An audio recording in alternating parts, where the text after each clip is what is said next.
Hola a todos. En 1981, una empleada del Centro para el Control de Enfermedades de Atlanta, en Estados Unidos, se sorprendió del repentino aumento de petición de un fármaco poco corriente, que se usaba para tratar una rara neumonía. Esa patología, que se achacaba al Pneumocystis carinii y afectaba normalmente solo a personas con las defensas muy bajas, estaba afectando cada vez a más jóvenes. Eso sí, con unas características comunes. Eran casi todos varones homosexuales, algunos de los cuales presentaban además un singular tipo de cáncer, el sarcoma de Kaposi. En todos ellos el nivel de linfocitos CD4 era muy bajo, y de ahí que se empezara a hablar primero de inmunodeficiencia relacionada con gays y luego de síndrome de inmunodeficiencia adquirida, o SIDA, como ahora se conoce por sus siglas. En cualquier caso, se aceptó demasiado rápido un posible origen vírico, obviando sin justificación que la causa, como sostenían otros investigadores, pudiera ser otra. Por ejemplo, la inhalación de nitritos, o que se tratara de los efectos secundarios de un fármaco conocido como Septrin, que absurdamente se recetaba ya entonces para prevenir enfermedades de transmisión sexual. Fue entonces cuando dos investigadores afirmaron con apenas un año de diferencia haber descubierto la causa. Se trataba de un virus que afectaba al sistema inmune, haciendo que bajaran las defensas naturales del organismo, y de ahí que se le bautizara como virus de la inmunodeficiencia humana, el tristemente famoso VIH por sus siglas. Uno de ellos fue el francés Luc Montagnier, investigador del prestigioso Instituto Pasteur, y el otro, el norteamericano Robert Gallo, que trabajaba entonces en el Laboratorio de Biología Celular de Tumores del Instituto Nacional del Cáncer de los Estados Unidos. Y en 1984 se hizo oficial a nivel mundial que el VIH era la causa del SIDA. Curiosamente, en los primeros años el SIDA solo apareció en Occidente, y entre los denominados grupos de riesgo, ya saben, drogadictos, varones, homosexuales y bisexuales, hemofílicos, receptores de transfusiones sanguíneas y hemoderivados, y con el tiempo en los hijos de los infectados. Pero pasado el tiempo empezó a contagiar, o eso dicen, a todo tipo de personas de los 5 continentes, incluidas las heterosexuales, calculándose que hoy se infectan más de 15.000 personas diarias, y hay ya más de 33 millones de infectados, las 2/3 partes en África según las cifras oficiales. Claro que en ese continente y en otras zonas subdesarrolladas, lo que no se dice tanto es que se ha estado diagnosticando de SIDA a muchas personas simplemente porque padecían un conjunto de síntomas que en realidad son comunes a otras enfermedades habituales entre quienes viven en la miseria. Y claro, en pocos años, de las 2 enfermedades que se supone provocaba el VIH en un inicio, se ha pasado a afirmar hoy que ese virus puede ser la causa de 30. Pues bien, ya en 1987 un grupo de científicos que se negó a aceptar que el supuesto virus descubierto por Montagnier y Gallo, luego matizarían que era un retrovirus, fuera el causante del SIDA, exigió a ambos que demostraran al menos que había sido aislado, publicando su fotografía. Nunca lo hicieron, y la consecuencia de ello es simple: la afirmación de que un retrovirus denominado VIH provoca una enfermedad llamada SIDA no ha sido científicamente demostrada jamás. En el ámbito de la virología, la única prueba realmente válida para corroborar la existencia de un virus es aislarlo y fotografiarlo. Y aunque eso nunca se ha hecho, varias empresas han conseguido que se les permita desarrollar fármacos elaborados con trozos de partículas de un virus que ni siquiera se ha aislado. Luego, ¿cómo puede alguien saber que una partícula vírica pertenece a un virus que no se ha purificado jamás? Durante años, la Dirección de Discovery de Salud ha pedido por escrito a las autoridades sanitarias y a muchos de quienes dicen investigar el virus su fotografía, sin recibir jamás otra respuesta que el silencio. Luego, según sostienen ya numerosos investigadores, cabe afirmar que el supuesto virus del VIH no ha sido nunca purificado ni caracterizado, y por eso no hay fotografías suyas. Y si el virus no ha sido purificado, ni secuenciado, ni fotografiado, es imposible que se hayan podido caracterizar sus proteínas para obtener proteínas virales que puedan ser utilizadas como antígenos específicos, ni secuenciar su información genética. Y si no se pueden obtener proteínas virales, no se pueden realizar test de infección. Y si no se pueden obtener test de infección, no se puede etiquetar a nadie como seropositivo y condenarle al consumo de antirretrovirales. El único modo indiscutible de demostrar que un virus ha sido aislado, insistimos, es tomarle una fotografía con un microscopio electrónico para demostrar su existencia y luego, una vez purificado, caracterizar sus proteínas. Solo así se puede verificar que ese virus es distinto a los conocidos y posee proteínas propias y específicas. Pues bien, lo decimos una vez más, nunca se ha publicado ninguna micrografía electrónica del VIH. Nunca se ha demostrado que haya sido secuenciado.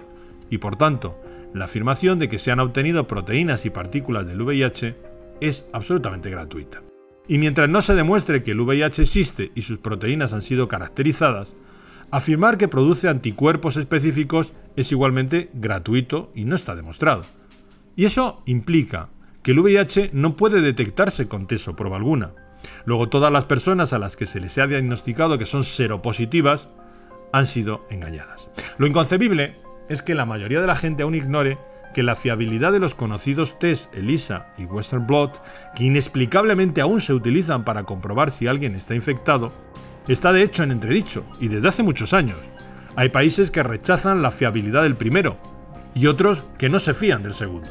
De hecho, hasta los criterios para dar positivo varían de un país a otro e incluso de un laboratorio a otro. Es más, están documentadas 68 razones distintas que pueden hacer dar positivo a los test del SIDA. En estas columnas podemos observar los distintos criterios que se emplean para definir un test Western Blot positivo, es decir, para establecer cuándo una persona está o no infectada por el VIH. Los criterios que se aplican varían en cada país e incluso en las distintas instituciones de un mismo país. Si aparecen dos bandas negras en el test de un paciente, sería considerado seropositivo en África y en algunos estados de Norteamérica, pero no lo sería en Australia, ni en otros estados americanos, ni en Francia. Si aparece una tercera banda, una P24, no será considerado seropositivo en Australia, ni en muchas partes de América, ni en Francia. Si aparecen 4 bandas, tampoco se les considera infectados por el VIH, ni en Australia, ni en Francia. No puede considerarse infectada a una persona aquí y allí no. O se está infectado por el virus o no se está. Con estos criterios no vamos a ningún lado. Los propios fabricantes de los tests advierten de que no sirven para diagnosticar la infección por VIH. Y tampoco sirve medir la carga viral de los enfermos con la técnica PCR desarrollada por el premio Nobel Kary Mullis, al no tener la información genética del supuesto virus. Sin tenerla, ni siquiera se pueden detectar fragmentos de esa información en la sangre del paciente. El propio Mullis lo ha denunciado públicamente y reiteradamente sin que nadie quiera escucharlo. De hecho, cada vez es más común que los pacientes oficialmente tratados mueran con una carga viral indetectable, es decir, víctimas de un supuesto virus que los médicos ni siquiera encuentran. Hoy sabemos que los datos destinados a sustentar la ficción de que el VIH existe y es la causa de una enfermedad llamada SIDA fueron manipulados por Robert Gallo, uno de los padres de la versión oficial. Discovery de Salud publicó hace ya tiempo las pruebas irrefutables que demuestran que los artículos parecidos en Science en marzo de 1984 y que se consideran artículos de referencia sobre la existencia del virus fueron manipulados para falsear la realidad.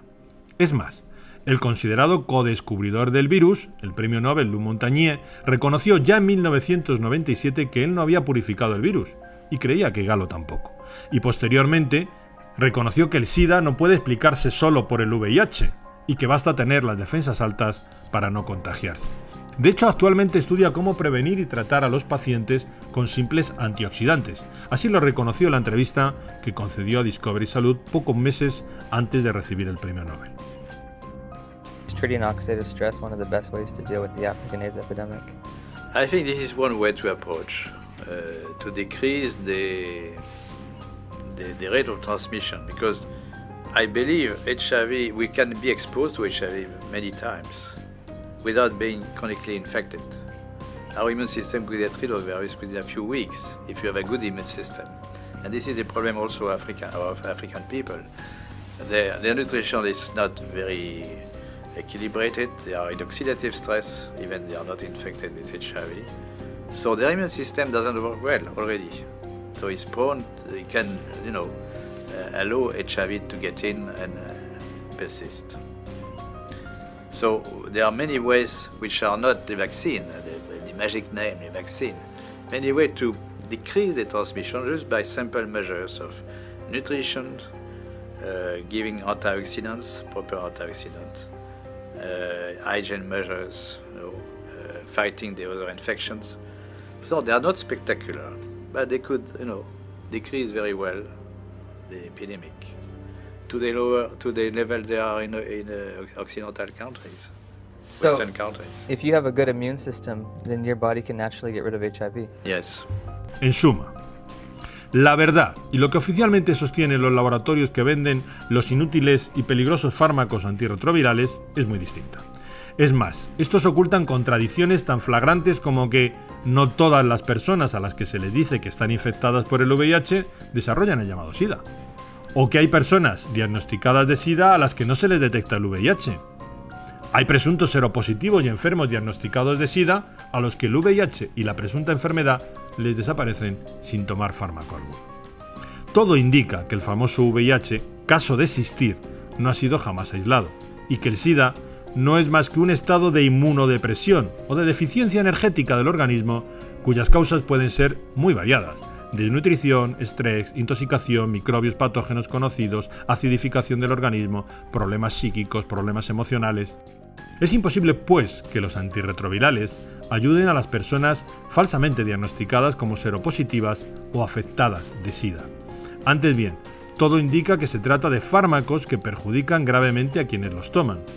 Incluso los Institutos Nacionales de la Salud en Estados Unidos han llegado a reconocer que esos fármacos ni curan ni previenen la infección por VIH ni el SIDA, y ni siquiera reducen el riesgo de transmisión del virus a otras personas.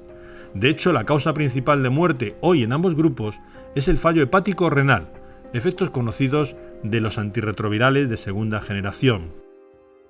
Hoy se sabe que durante 2 décadas multitud de personas diagnosticadas de SIDA murieron en realidad a consecuencia de los efectos colaterales derivados del consumo de AZT, el primer fármaco oficialmente recomendado para los enfermos de SIDA.